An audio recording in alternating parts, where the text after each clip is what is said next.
আপামনি এনে তো পানি। হ্যাঁ, তুইও তো দুধে পানি মেশাস।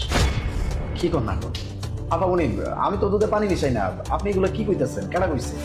কাউকে বলতে হবে না, আমি নিজের চোখে দেখেছি যে তুই দুধে পানি মেশাচ্ছিস। এখন মিথ্যে কথা বন্ধ করে সত্যিটা স্বীকার কর।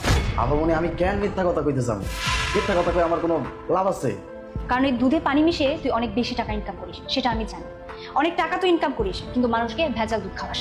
আচ্ছা, তোর এমন একটা কাজ করতে লজ্জা করে না? আপামনি আপনি কি সব উল্টাপাল্টা কথা কইতেছেন?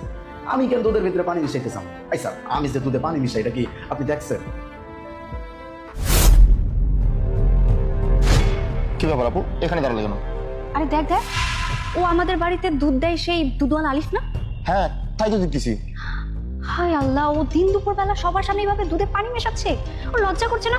ওকে তো আমি... আপু দাঁড়াও, ওকে এখন কিছু বলো না। ও বাসায় যখন দুধ দিতে আসবে না তখন ওকে ধরবো। এখন চলো, আমাদের লেট হচ্ছে। চল। কি এবার মনে পড়েছে? এখন তুই বল যে তুই দুধে পানি মেশাসনি। এটাও বল যে আমি মিথ্যা কথা বলছি। আপামনি আমি দুধে পানি মিশাই না। তুই এখানে দাঁড়া, আমি এক্ষুনি দুধ আর পানি আলাদা করে দেখাচ্ছি।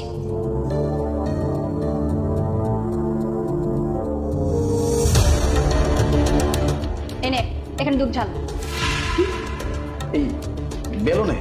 এই শোন, আমি না অনলাইনে আসল দুধ আর নকল দুধ পরীক্ষা করার টিউটোরিয়াল দেখেছি।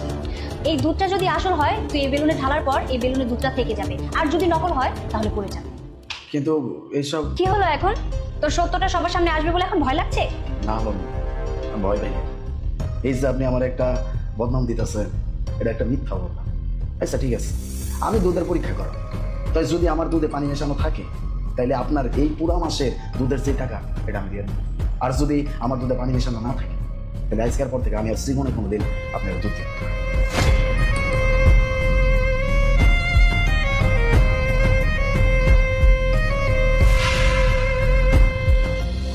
এটা কিভাবে সম্ভব?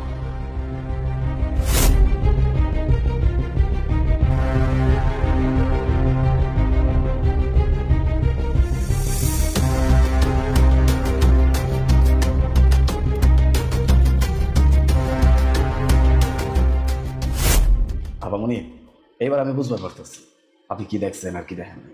আপনি যেটা দেখছেন আপামনি এটা ভুল দেখছেন। আমি প্রতিদিন গ্রাম থেকে শহরে যখন দুধ নিয়ে আসি, সব দুধ বিক্রি হয়ে যাওয়ার পরে আমি ওই বালতি পরিষ্কার করি।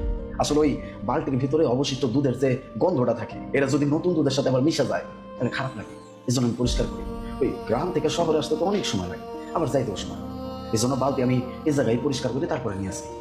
আপামনি আমি মানতেছি কিছু মানুষজন আছে, কিছু দুধওয়ালা